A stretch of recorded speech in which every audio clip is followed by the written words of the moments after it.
evening, Canada and America, and good morning, good afternoon, good evening to all people around the world.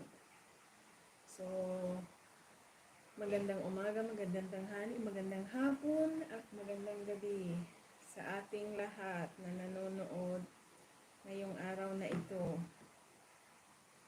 So, kumusta po kayong lahat?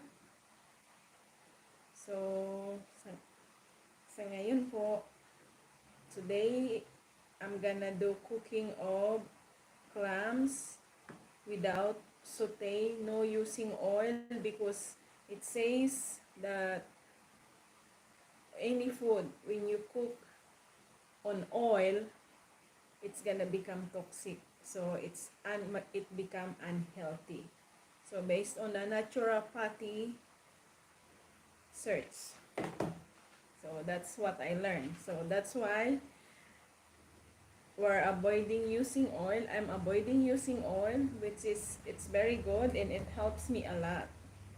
So I become healthy because I don't use oil for cooking, or if I'm gonna use oil, I'm using the very healthy oil, like the oil that I made from coconut, or oil like grapeseed oil, so that's healthy oil, but not other oil. So of course, I'm gonna do the tambak-tambak system. So I'm gonna use 3 quarts of salad mustard cookware. So this is the 3 quarts. So it's very easy tips of how you cook clams without saute. You don't need to saute. So because oil nowadays is expensive, so at least using salad mustard cookware, it's reduce your expenses of cooking. So you save money. Instead of buying oil, you don't need oil. So here, of course, my clams, these clams, I did picking this from the ocean. I put in the freezer after 24 hours. So pinasuka ko muna siya. So the clams, after I picking from the ocean, I have to put in the ocean water. So the clams can spit out all the sands from within in the clams. So of course, the ingredients, main ingredients, clams. I'm just gonna close the window because of the sunshine is coming on my face.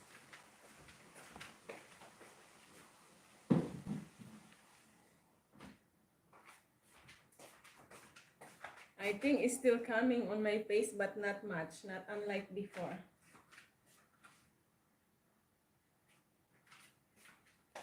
So, you see, it's clear. No water on it. So you don't have to use water when you're cooking clams or any oyster. You can do the oyster also, same procedure if you want with vegetables. So, of course, first, so you can see it clearly. So first, put in the cookware onions. Then this is the garlic. So put everything, onions and garlic. And then this is the ginger. I chopped it already.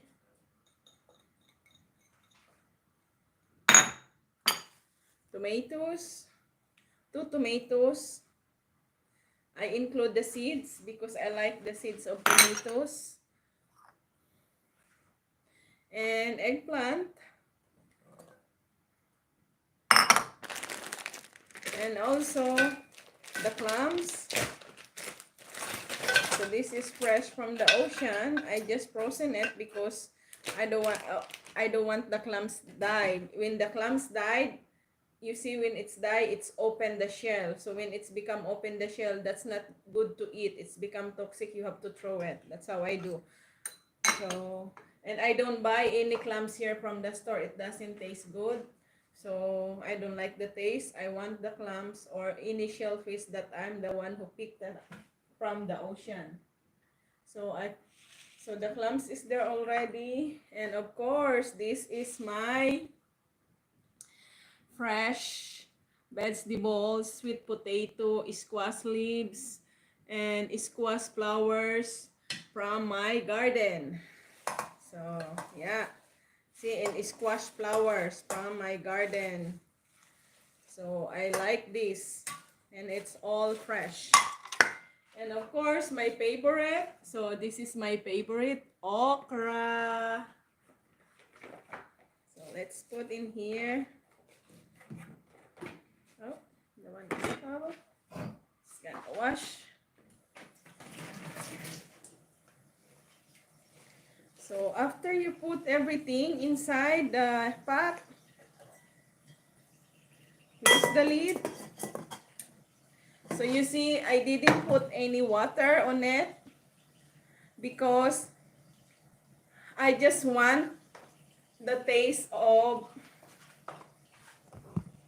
I didn't put any water on it because I want the taste, the real taste of the juice or the water from the clams. Hi, Maricel Bernas Absedi. Good morning, good morning. May the God bless you all the blessings for today. Wow, you're the first one. Thank you for watching. So, I'm gonna put this on the top stove. So, I'm gonna show you. And because Salad Master, you don't need a high heat.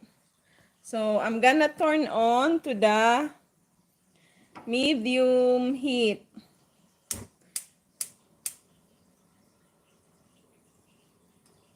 So, this is the medium. I think you can see medium. So, it's in the medium heat.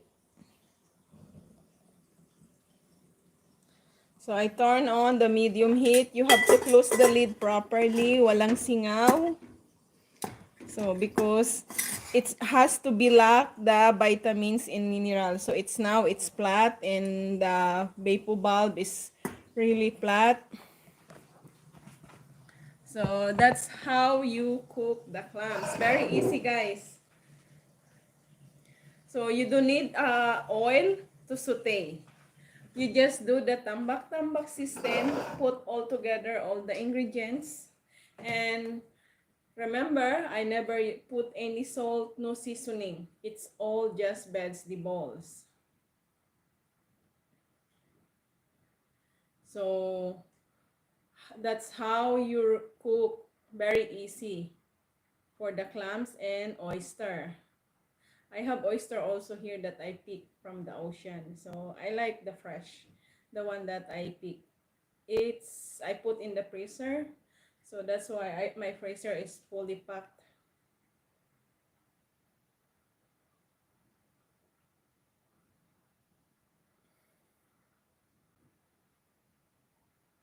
So thank you for watching. You can forward to your friends.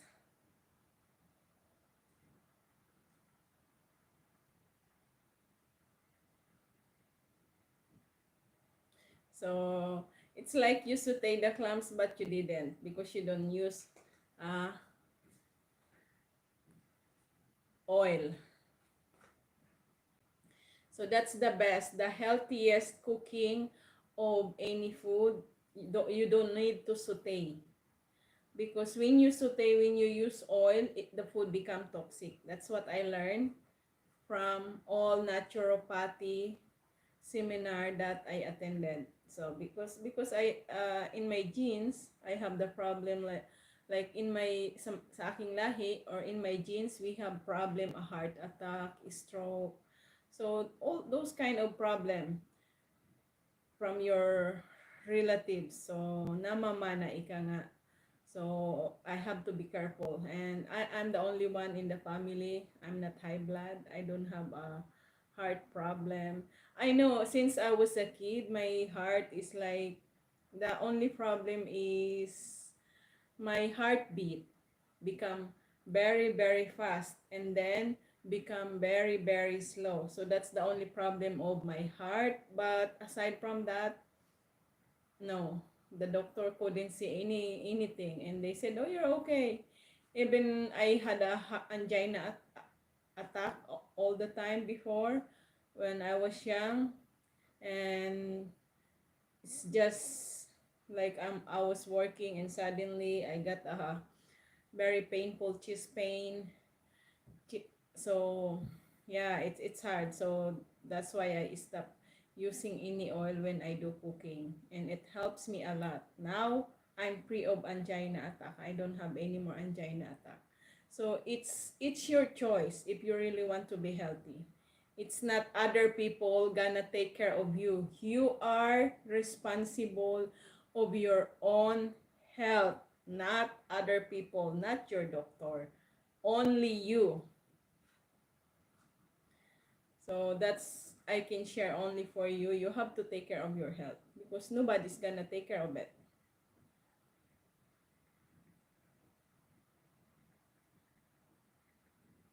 So cooking clams, when the clams open, you don't have like when we cook in salad master, you don't have to watch all the time. You just close the lid, leave it while it's cooking by itself. Then after 10 minutes, 10 to 12 minutes, it's cooked already. So it's medium heat, not high heat. You know why? Not high heat because if you always cook in a high heat, you kill the vitamins and minerals of your food. You, because a lot of vitamins and minerals and the flavor of the food, it has to be low heat or medium heat. So if you do high heat, it's too much heat, it's killing all the vitamins and minerals. Maybe you can have only left maybe 10% vitamins and minerals, so it's not enough for your body. Our body needs a lot of vitamins and minerals from the food that we are eating. So you have to change the way of your cooking. You said that maybe you're gonna say, oh, I always cook healthy, I always eat vegetables, but you never know that the way of cooking you doing, you know, when we grow up in that wrong way of cooking, and we think it's healthy way, but it's not, because that's the way I grew up too, because our parents doesn't know the healthy way of cooking, because that's the way our culture do it everywhere around the world. A lot of people, they don't know how to prepare the food, but a healthy preparation of food, the way how they prepare the food become toxic. So you never know that you're feeding your family a toxic food. Why it's toxic food? Like eggs, when you when you do fried eggs with a lot of oil, it's become toxic, it's not healthy anymore. If you wanna eat eggs, you can fry eggs without oil. I'm doing that in my cookware. You can have scrambled eggs without using oil. I don't use the non-sticky because that's a lot of chemical. You're eating chemical also from the cookware. I have my salad master cookware. It's a 316 titanium is stainless steel cookware because it eliminates the chemicals and toxin from the food. All the foods that we're buying got sprayed. The vegetables, there's a spray on it. You don't know how they grown the vegetables. That's why if you really want organic vegetables, you grown it in from your backyard. That's what I'm doing. I grown it from my backyard. But it's not enough.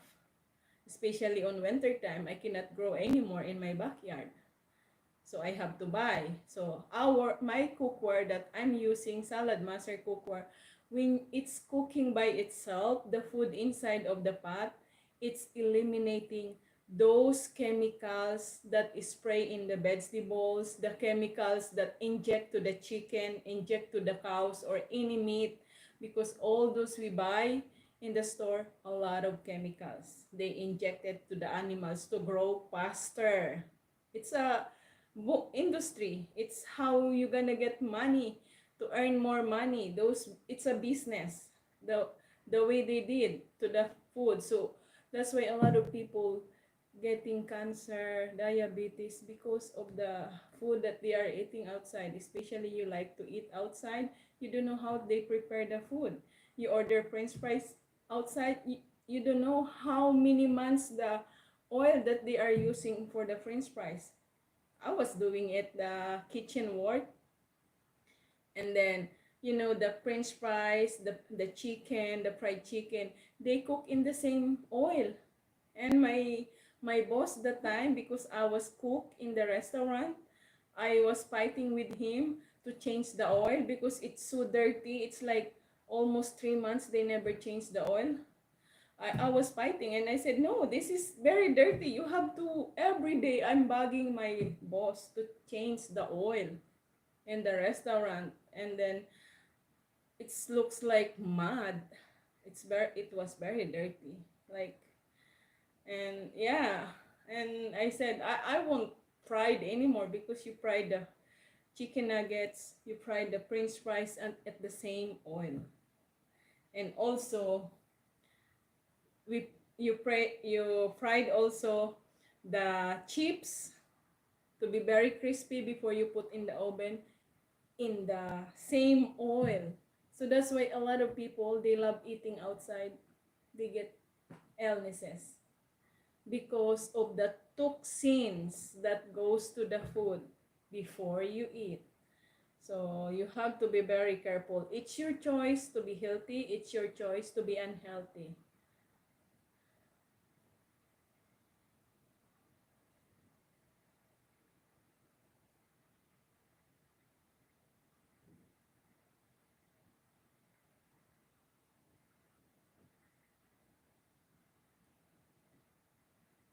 So that's the only I can share with you.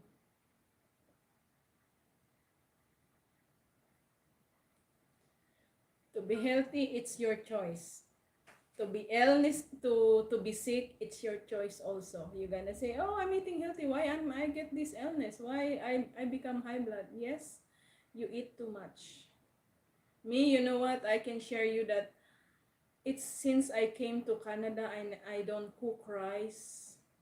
So I stopped eating rice. I stopped bread because I gained a lot of weight. Because my ex-husband before, when I lived with him, he loves bread. He eat a lot of bread. He doesn't eat rice, but he eat a lot of bread. So sometimes he keep pushing me, "Oh, eat this. You need to eat. You need carbs. Blah blah blah." Of course, sometimes I eat it, but when I noticed that, oh my God, it's too much fats in my body, and I don't like it. I'm ashamed of my shape when I get fat. Because Filipino, they gonna tell us, "Uy, you're fat, you're fatty." Here in Canada, you cannot say that to other lahi, to other people. It, they might gonna sue you. So you have to be very careful here. No personal question, no below the belt jokes, because you might gonna be in trouble. So you have to be very careful. A lot of my colleagues Filipino, because when they didn't go to the school for like something. I went to school here when I come because my English is only level 5 that time. So I need to be higher level to get a diploma or whatever, what you call it. So I learned a lot. The first I learned, no personal question. When you go to the interview, even the employer, they cannot ask personal question to you. It's a big no-no. I learned a lot. How old are you? No, it's a big no-no. Are you single? Are you married? Is a big no-no here in Canada. And because it's not related to the work that you are applying for. That's you have to answer when the employer asks that question. Are you married? Oh, is that related to the work that I'm applying for in this company? That's how you're gonna answer. So it's like it's a big no-no. You cannot ask personal question to the employees or to the applicants when they are applying for a job here in Canada. Even at the school, you shouldn't ask your teacher how old are you. You can ask only related about the work, but not personal question. It's a very very big no-no here in Canada. some of my colleagues before at the school, because it's different. It's they teach that those cultures of Canadian in elementary, not in high school, or not in the college level. You're gonna learn it in elementary. So I learned it in the school board because I went to the school board here. A lot of Filipino here, they don't know that it's a big no-no to do that, to ask those questions. That's why when I was at work and a lot of Filipino keep asking to the other lahi, oh, like this, like that, I just umiiling-iling lang ako. Tapos later on, I told them, you know what, you shouldn't ask that question to that person. And they asked me, why? I've been here for a long time, longer than you. So, mayayabang sila. Sinasabi nila sa akin na, ikaw kabago-bago mo lang, ang dami mo nang pinagsasabi, ganun ganito. Sabi ko, concern lang ako kasi kalahi kita. Kung mapapahiya ka, karamay ako kasi kalahi mo ako. Pero yung ibang Pilipino, mayayabang, porket sasabihin nila, ang tagal-tagal ko na dito sa Canada, ganun ganito, mas marami akong alam kisa sa iyo, really. Eh bakit tatanga-tanga sila? Yung mga ganong question na hindi mo dapat itanong sa ibang tao, itatanong mo. Kaya dito, marami akong kaibigan na ibang lahi. Kasundo ko sila kasi hindi ako nag-uurirat ng mga personal na bagay sa buhay nila. Kasi ako, ayoko rin. I don't like also gossiping. And Filipino, too much gossip. Kaya napapatrouble. I hate gossip.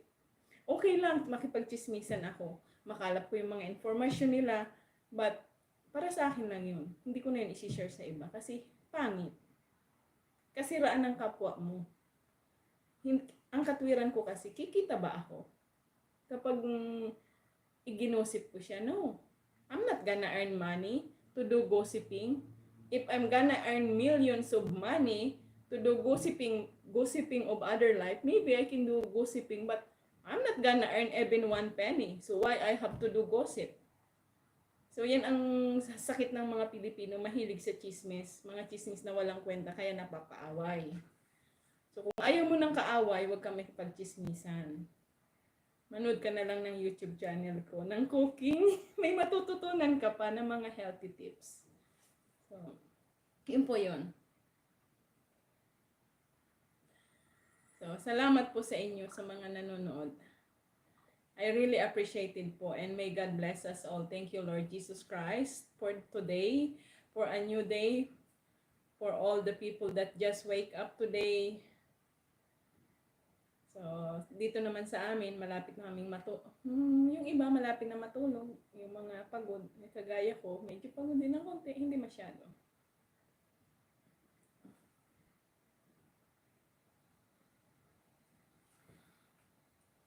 So, inaantay natin na maluto yung aking clams. Marami kasi yung gulay, kaya medyo natagalan siya maluto. Kasi medium heat lang eh. So, yun po yun. Baka sabihin nyo, ang tagal naman, sabi mo 15 minutes. Usually, kapag clams lang, within 8 to 10 minutes, luto na po. Kung if it's only tomatoes, you gonna add to the clams, onions, garlic, ginger, tomatoes. You can do that too if you don't have any vegetables. You don't have to worry about vegetables if you don't eat vegetables. You can do only clams, tomatoes, ginger, garlic, and onions. Sometimes that's how I do when I wanna be quick. So I just grab onions, tomatoes, ginger, and garlic, and then clams together. Done. 8 to 10 minutes. Kakain ako. So that's my favorite, shellfish. Clams. Yan tawag sa Pilipinas. Yung the big one, kabibi. I remember my mom when she's cooking those. So yummy. And we got supply from my aunt, si Natasha, but she's in, people, wala na. So, we got supply almost every 3 days. Malalaki yun eh, mga ganyang kalalaki o kabibi. Sarap. So, I miss my life in the farm. If I'm gonna have a choice, well, I like to live in the farm because I can plant all my organic vegetables. And in the farm, sa bukid, you don't need money. You're gonna live in a very healthy life because you only plant your own vegetables. You're gonna buy only maybe fish because in our farm we don't have fish. But if you're gonna culture tilapia, fish or milk fish, you can have your own fish. But we have fish in our farm because the small it looks like river, very small in besides of our rice field. So, ilat. Tinatawag nila ilat because on the El Nino or dry season, it's dry. And then during rainy season, gonna have a water. So, in that ilat or in Bicol, kali. So, kali-kali ang tawag namin sa Bicol. So, during rainy season, when the moon, full moon, or new moon, of course, kabilugan ng buwan, so, my dad or my father, he gonna do fishing in it. So, we got dalag in igat. So, in English, igat is eel. I'm not sure what in English, the dalag. In hito, catfish. The other one is catfish. So, we have 3 kinds of fish during rainy season in our very small river. Ilat. Hi, Jaycon. Thank you for watching. Namiss kita. Namiss mo ba ako? Sabay ganun, no? Uy. Love in the air. Sabay ganun, no? Mga chismosa, no? Ay, nako. Kailan kaya ako makaka-uwi ng Pilipinas? Thank you. Maricel Bernas Absedi, thank you so much for watching. Taga saan ka nga ba, Maricel Bernas Absedi? Taga Daraga ka ba?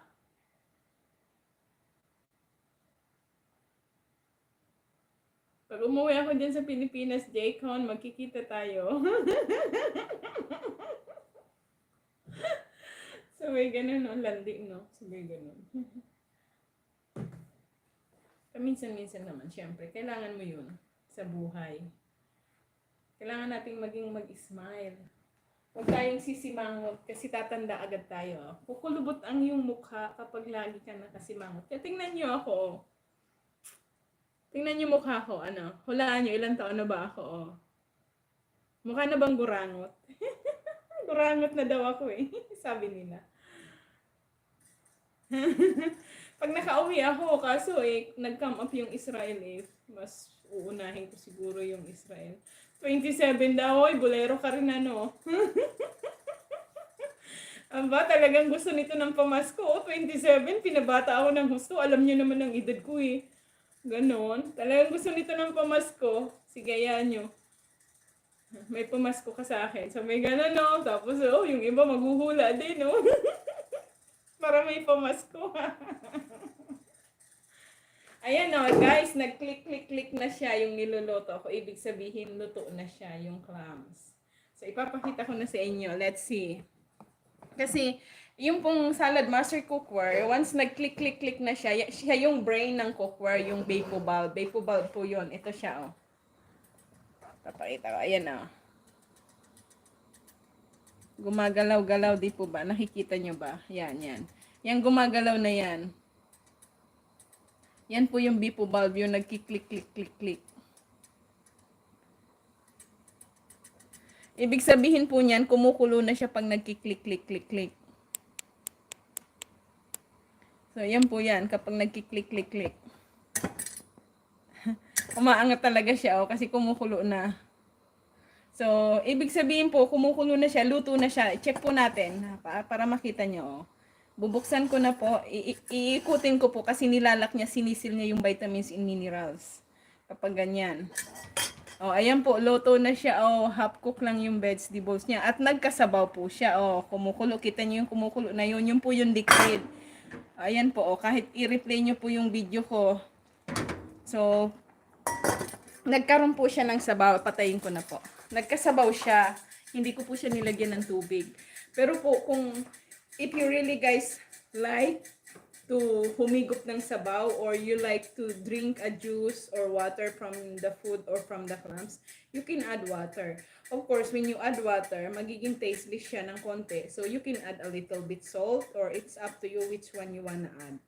So, thank you guys sa panunood. Thank you, Jake Hon. Thank you sa mga nag-shout out, si Jake Hon and si Maricel Absedi, and may God bless you and give you more blessings. So, yes, masarap talaga. At ang daming vegetables na nilagay ko from my own garden, the organic garden. So, ikaw ba, Jake Hon, may ano ka ba dyan? May lupa na mapagtataniman ng mga vegetables? Kasi yun po ang kailangan natin sa ngayon. Para po maging healthy tayo, magtanim tayo ng sarili nating vegetables. Kasi yung mga nabibili po natin, may mga abono yan. Yung pong mga fertilizer, toxic po yan. Pag nakain natin yung mga fertilizer, kaya pag ang ginagamit nyo pong mga lutuan, yung mga toxic na lutuan din po, mas lalong nagiging toxic yung pagkain nyo. So, thank you so much sa panonood. God bless us all. Ay kahit sa ano, kahit sa paso, ako marami, kahit dito sa backyard nagtatanim ako, yung marami akong paso. Lalo na magwi-winter, yung mga ginger ko na tanim, mabubulok yun sa winter. So nilalagay ko yun sa ano sa paso para pag nag-winter, ipapasok ko siya sa loob ng bahay. So ganun po ako.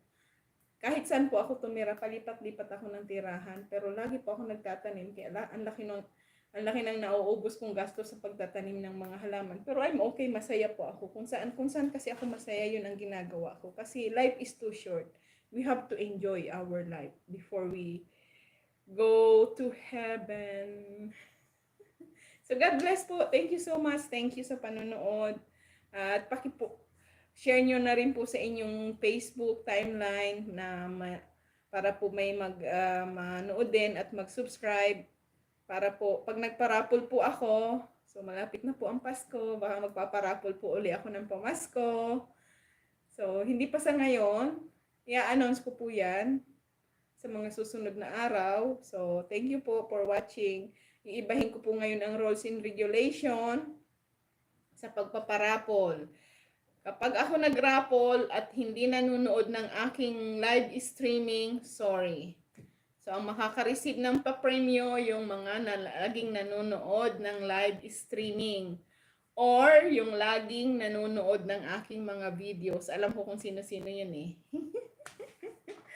So, yun po. Ganun ang rules and regulation ngayon. Kung hindi ka nanonood ng aking mga live streaming, pag ako nagla-live at nag-raffle ako sa oras ng live ko at wala ka, sorry. So, kung sino yung nandoon, sila yung mananalo. So, syempre, unfair naman po kasi sa laging nanonood. So, kaya iibahin ko po yung roles. Yung dati noon, kahit hindi nanonood, basta nakasubscribe, nag-share, nanalo, okay. So, tsaka yun talaga, nanood naman talaga sila. Kasi may mga share sila sa Facebook nila, ganito. So, okay naman po yun, yung nakaraan. Pero ngayon, iibahin ko na. Kasi syempre, lugi naman po yung laging nanonood, diba? Unfair sa laging nanonood. Ayoko naman pong magalit yung mga nanonood palagi, di ba? So, ganun po ang roles. Ngayong magpaparapol ako yung pong pang Christmas. So, magpapa-Christmas po ako sa inyo. So, sige po, bye-bye. Thank you, Jacon and Maricel Absedi. God bless us all. Thank you, thank you. Bye-bye po. Have a great day po sa inyong lahat. Ingat po kayo palagi.